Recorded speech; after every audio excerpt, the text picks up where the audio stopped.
Halo semua, bagaimana kabar kalian selama mengikuti pembelajaran online? Menyenangkankah atau membosankan?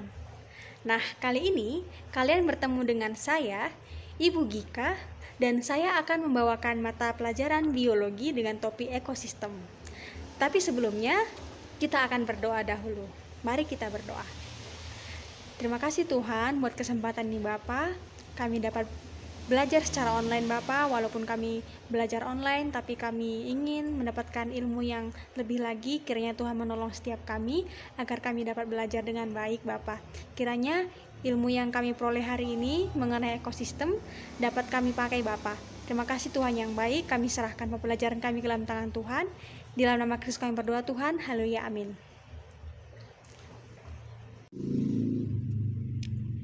Oke, baiklah, seperti yang telah tadi saya katakan, kita akan mempelajari ekosistem. Nah, namun sebelumnya, adapun agenda kita hari ini adalah sebagai berikut. Jadi kita akan mempelajari komponen-komponen ekosistem, lalu kalian wajib menuliskan jawaban setiap soal yang akan saya paparkan. Lalu, kalian membuat ringkasan dari penjelasan yang telah saya paparkan menggunakan kata-kata kalian sendiri. Oke. Adapun tujuan yang akan kita capai bersama hari ini adalah diharapkan kalian dapat memahami komponen ekosistem serta kalian dapat semakin mengagumi Allah sebagai pencipta ekosistem. Oke, jadi sebelum kita masuk ke topik kita hari ini, Ibu ingin sharing mengenai refleksi Ibu selama pandemik ini. Dan ini sangat berhubungan dengan topik kita hari ini. Jadi, saya berefleksi, corona ini membuat alam kita mengalami mediasi atau pemulihan. Karena kita dapat lihat sendiri, manusia tidak banyak beraktivitas di luar rumah. Kita semua, seperti kita contohnya belajar di rumah, tidak keluar rumah, dan dari hal tersebut tidak banyak kendaraan yang beraktivitas. Nah, hal ini berakibat udara dapat semakin segar. Dan belakangan ini kita lihat juga langit semakin biru, bukan? Nah, tentunya ini memengaruhi ekosistem kita. Nah, itulah refleksi saya, dan saya memberinya judul yakni hikmah di balik corona. Oke, baiklah. Jadi sekarang kita langsung masuk ke topik kita yang akan kita pelajari hari ini, yakni ekosistem. Namun sebelumnya, Ibu mau memberikan sebuah pertanyaan. Jadi, mengapa ekosistem diciptakan Allah dengan memiliki komponen-komponen? Nah, kira-kira mengapa? Nah, jadi anak-anak, diharapkan ini menjadi fokus kita sepanjang materi hari ini, dan kiranya selama pemaparan materi yang akan saya bawakan, anak-anak dapat menemukan jawabannya sendiri. Oke. Kita lanjut. Ekosistem. Jadi, anak-anak pasti sudah pernah mendengar atau familiar kali ya dengan kata ekosistem. Dan di SMP pasti sudah pernah sedikit belajar tentang ekosistem. Tapi di sini kita akan menggali lebih dalam lagi. Apa sih itu ekosistem? Oke. Jadi, ekosistem adalah sistem dengan adanya interaksi atau hubungan timbal balik antara makhluk hidup dengan lingkungannya. Nah, jadi di sini ada makhluk hidup, ada lingkungan yang berupa makhluk mati, dan terjadi interaksi timbal balik di antara mereka dan saling bergantung. Sehingga jika kedua hal ini tidak ada interaksi, maka tidak dapat dikatakan sebuah sistem. Nah, jadi misalnya ketika kamu pergi ke sawah, pantai, perkebunan, atau tempat jenis apapun, pasti di situ ada makhluk hidup dan makhluk mati. Nah, jadi sekarang coba pikirkan, apakah ada interaksi di antara mereka? Dan apakah misalnya sawah, pantai, perkebunan itu bisa dikatakan ekosistem? Atau itu belum merupakan ekosistem? Apa sih standarnya ekosistem? Nah, jadi ini juga akan kalian pikirkan dan tuliskan jawabannya di catatan kalian masing-masing ya. Oke. serta ringkasan materi yang telah Ibu bawakan beberapa slide sebelumnya. Oke, selanjutnya kita akan masuk ke konsepnya mengenai komponen ekosistem. Jadi, seperti yang telah saya jelaskan tadi,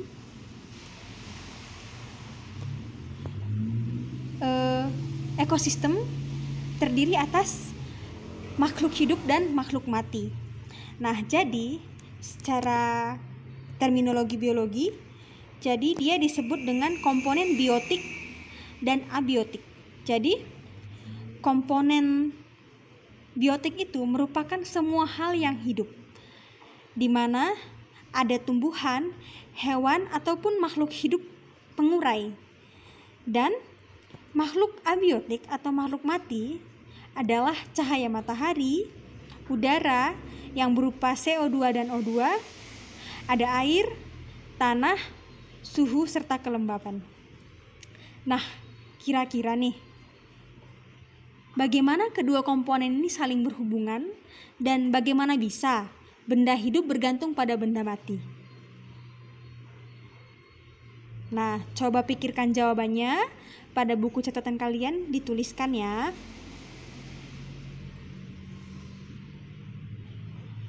Oke, selanjutnya komponen yang pertama akan kita bahas adalah komponen biotik. Jadi, komponen biotik secara berdasarkan sumber makanannya terbagi menjadi dua, yakni autotrof dan heterotrof. Jadi, autotrof adalah, ada yang masih ingat? Jadi, ada yang masih ingat? Jadi, tuliskan di catatannya dan Ibu akan melengkapi. Ya, jadi autotrof adalah organisme fotosintetik atau organisme yang dapat membuat makanannya sendiri. Nah, biasanya ini adalah organisme fotosintetik, yakni tumbuhan. Sedangkan heterotrof adalah makhluk yang bergantung pada autotrof untuk mendapatkan makanan karena tidak dapat membuat makanannya sendiri. Oke, sampai di sini paham? Nah, selanjutnya kita akan mempelajari komponen biotik berdasarkan fungsinya. Nah, jadi di ekosistem, komponen biotik ini terbagi menjadi 3 berdasarkan fungsi mereka masing-masing, yakni nanti ada produsen, konsumen, dan dekomposer. Yang pertama adalah produsen. Jadi, produsen adalah sama seperti autotrof. Jadi, makhluk hidup ini memiliki kemampuan mengubahkan bahan organik dari bahan anorganik dan hanya dilakukan oleh makhluk hidup fotosintetik. Nah, produsen ini menjadi sumber energi utama bagi konsumen karena konsumen tidak mampu mengubahkan zat anorganik menjadi bahan organik. Hanya organisme fotosintetik yang mampu melakukan itu dan dia disebut sebagai produsen. Nah, contohnya ada di sini. Ada padi, jagung, rumput-rumput, semua organisme fotosintetik masuk ke produsen. Selanjutnya, konsumen. Konsumen adalah pengguna bahan organik yang dihasilkan oleh produsen. Nah, jadi setiap makhluk hidup yang tidak memiliki klorofil, contohnya manusia, hewan, dan beberapa makhluk hidup yang tidak memiliki tidak memiliki kemampuan untuk berfotosintetik, masuk ke dalam konsumen. Nah, konsumen ini terbagi lagi menjadi beberapa tingkatan.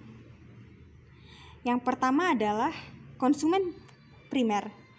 Konsumen primer atau konsumen tingkat pertama adalah setiap makhluk hidup yang langsung memakan produsen.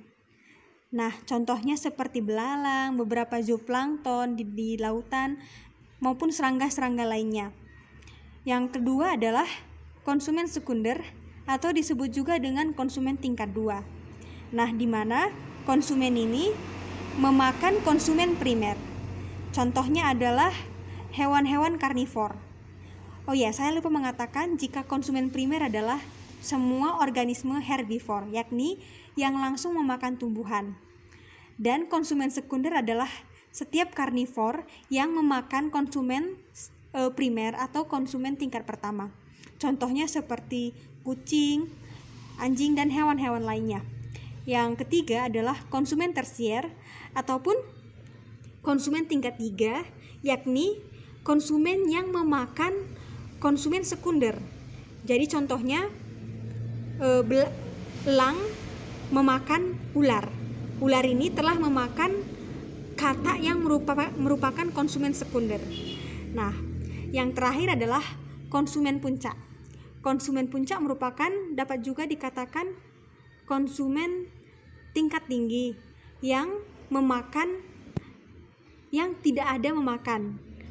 Ketika dia mati, dia akan terurai oleh dekomposer, sehingga dia dikatakan konsumen puncak. Oke, selanjutnya yang ketiga adalah dekomposer atau pengurai. Nah, ketika ada makhluk hidup yang mati ataupun sampah-sampah yang menumpuk, akan diurai oleh bakteri pembusuk ataupun beberapa jenis jamur. Nah, mereka ini akan menguraikan setiap zat yang telah mati dan menjadi unsur hara bagi tanah. Dan ini akan kembali lagi digunakan dan dikonsumsi oleh tumbuhan sebagai produsen. Ketika tumbuhan melakukan fotosintesis, tumbuhan akan menarik zat hara dari tanah hasil penguraian dari bakteri ataupun beberapa jenis jamur yang berfungsi sebagai dekomposer. Nah, bagaimana jika di dalam satu ekosistem tidak terdapat dekomposer? Apa yang akan terjadi? Oke, jadi coba anak-anak memikirkan, bayangkan jika tidak ada dekomposer dan seluruh makhluk hidup sampah bertumpuk di satu tempat dan tidak pernah membusuk. Apa yang akan terjadi? Nah, jadi anak-anak silahkan memikirkan jawabannya dan menulisnya di catatan masing-masing. Oke, baik, selanjutnya kita akan masuk ke komponen berikutnya, yakni komponen abiotik. Nah, jadi komponen abiotik ini terdiri dari 6 hal. Yang pertama adalah cahaya matahari. Jadi, cahaya matahari digunakan untuk berfotosintesis oleh tumbuhan. Jadi, cahaya matahari merupakan sumber utama kehidupan di bumi. Tetapi, hanya tumbuhan yang mampu mengubahkan cahaya matahari sebagai bahan anorganik menjadi zat organik yang dapat dikonsumsi. Nah, selanjutnya adalah oksigen dan karbon dioksida. Jadi, oksigen diperlukan oleh hewan, tumbuhan maupun manusia dalam proses respirasi. Dan CO2 merupakan produk dari respirasi dari makhluk hidup yang kemudian digunakan tumbuhan untuk proses fotosintesis. Nah, yang selanjutnya adalah air. Air juga merupakan komponen yang sangat penting sebagai abiotik karena air diperlukan oleh semua makhluk hidup dan memiliki banyak manfaat. Jadi, misalnya komposisi tubuh manusia 70% adalah air. Dan air juga sebagai pelarut zat pada tubuh ketika makhluk hidup mengkonsumsi makanan. Serta untuk tumbuhan sendiri, air diperlukan untuk proses fotosintesis. Yang selanjutnya adalah tanah. Tanah sendiri merupakan habitat dari berbagai makhluk hidup, seperti misalnya tumbuhan yang memperoleh air serta sumber hara dari tanah. Dan tak dapat dipungkiri, kita juga manusia tinggal di atas tanah, sehingga tanah itu merupakan komponen abiotik yang sangat penting.